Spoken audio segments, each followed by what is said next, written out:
Hey friends, how's it going? Ash here. Welcome back to Extra Gents. Hope that you're doing well wherever you are, whatever time it is that you're watching this. Today I'm going to be doing a quick review talking about a fragrance from Calvin Klein that I've had ever since it came out, but just never really talked about until now. It's Calvin Klein's Eternity for Men Parfum. So yeah, this came out in 2022. Ultra simple note breakdown on this one, just 3 notes. My favorite. And like I said, I've basically just sat on this. I got it when it came out. Didn't really feel too strongly about it at the time, not strong enough to do a video, but I've been wearing it a little bit more as time has gone on and figured, heck, why not?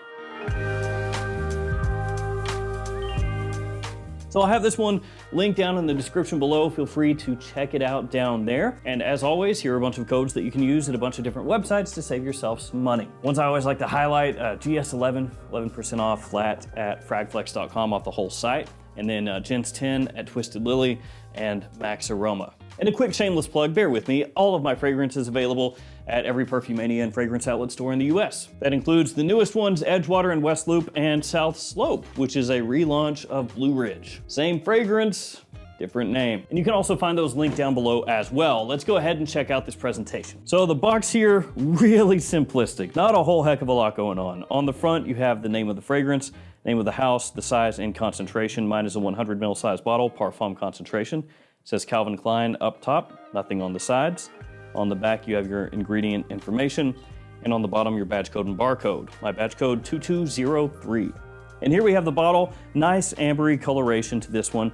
You have the name of the fragrance and the concentration right there on the front. On the bottom, you have a sticker with your badge code, and of course, as with all Eternity bottles, atomizer is built right in. And let's go ahead and spray a couple sprays here. Let's check it out. Atomizer on these is okay. Not too bad, nothing to get worked up about. So as I said, guys, Eternity Parfum, this one came out in 2022. And at full retail, it's a decent clip for a Calvin Klein fragrance anyway.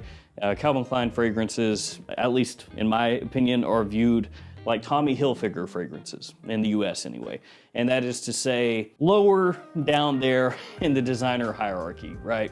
So if you have Chanel up here at the top, along with Christian Dior, and then you have maybe Yves Saint Laurent or Hermes right there as well, you work your way down a little bit, you've got maybe Armani, work your way down a little bit, maybe Versace. Now, some people maybe would lump those a little bit higher, but you know, generally that's kind of how it's viewed, right?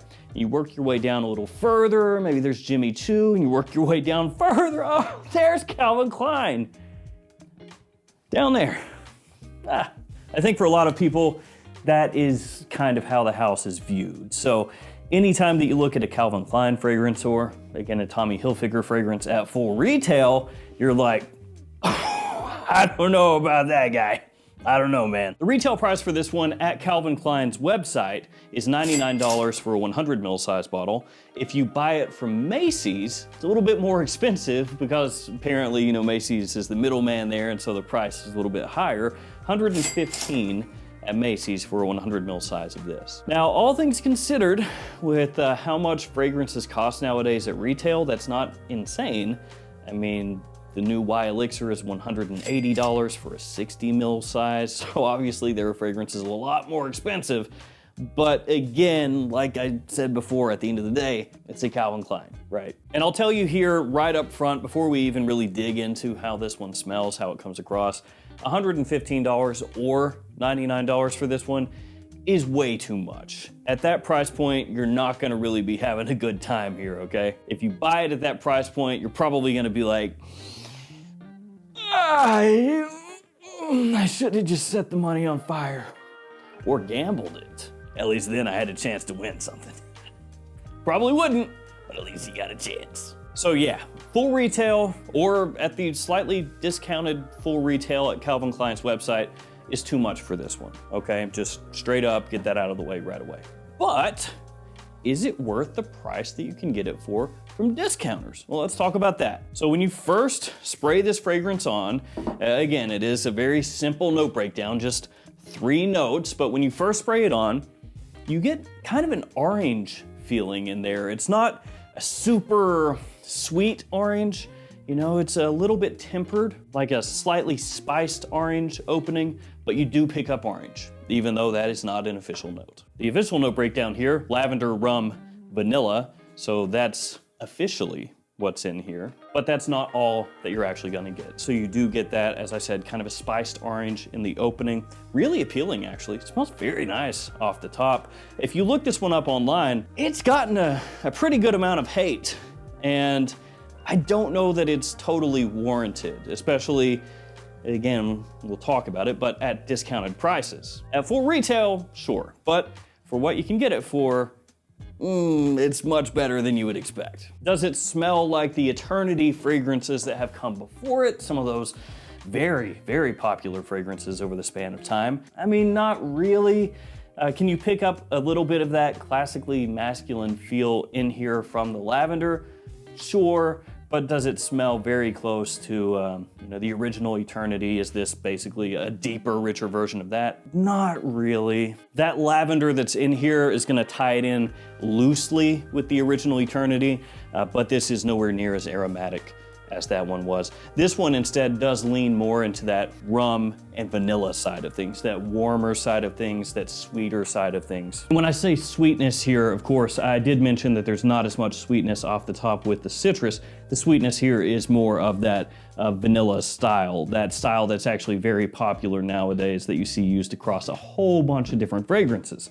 So this one could remind you a little bit of some of the other things out there.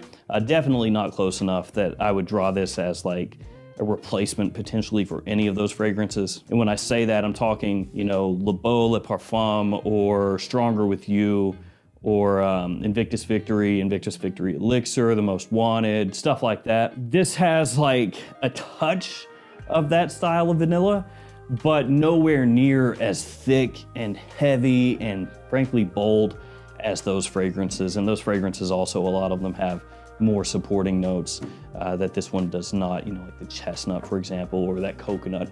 Even though this one at times, when you smell it, does have a little bit of that creaminess to it. You could almost draw in to like bits and pieces of, again, some of those other fragrances. I just repeated myself there, sorry. At the end of the day here, it's not anything that's crazy complex. Opens up with a really nice, somewhat boozy, spiced orange, again, very appealing as it dries down. Becomes more about that vanilla that's in there, touch creamy, maybe some residual spice from the opening, which again, not an official note, but that kind of lingers into the dry down as well. That lavender just gives you a brief, fleeting aromatic touch off the top, and pretty quickly that goes away. So at the end of the day, if you want to think about this very simply, boozy vanilla with a little spicy orange opening. Touch of aromatics, not too much. That's pretty much what this is. And like I said before, smells way better than you would expect based off of the initial impressions that this one got when it came out. The opening smells really good. And then the mid and the dry down are good too. Pleasant, easy to wear, versatile. Maybe not anything mind-blowing, but it's the kind of fragrance that you can just grab, spray, and go. That kind of deal. Not anything that's gonna be like, but it is that type of fragrance that could get a lot of use. And in terms of performance here, it's so-so. It's not great, it's not awful. It lasts a decent amount of time. It projects moderately to maybe a little bit below moderate, but it's not awful, not the end of the world. In terms of seasons, just about year round. But if you were gonna pinpoint it, maybe spring, fall, and then winter after that, and then summer after that. So spring, fall being the best, and then winter, then summer. And daytime or nighttime, use either one, I would say. So is it worth it? Well, it depends on what price you can find it for. For a long time, it was not worth it even at discounters, because for a while this was like 70 bucks at discounters, and at that price point, still not worth it. That's better than 115, but still too much. Here recently, it started to go down to where it actually makes sense. So as of when I'm filming this video, you can find a 100 ml of this for about 50. You can find a 50 ml when it's in stock for about 35. And I've seen a 200 ml go for about 60. Do I think you really need a 200 ml size bottle? Probably not, but if you really love it and you want to bathe in it, then I guess that's the best bang for your buck. At these price points, it's a lot more attractive. I would like to see it go down a little bit more, and then I think it would be a really solid cheap buy for people. I think the sweet spot here for me personally would be in that like $40 range for a 100 ml size bottle.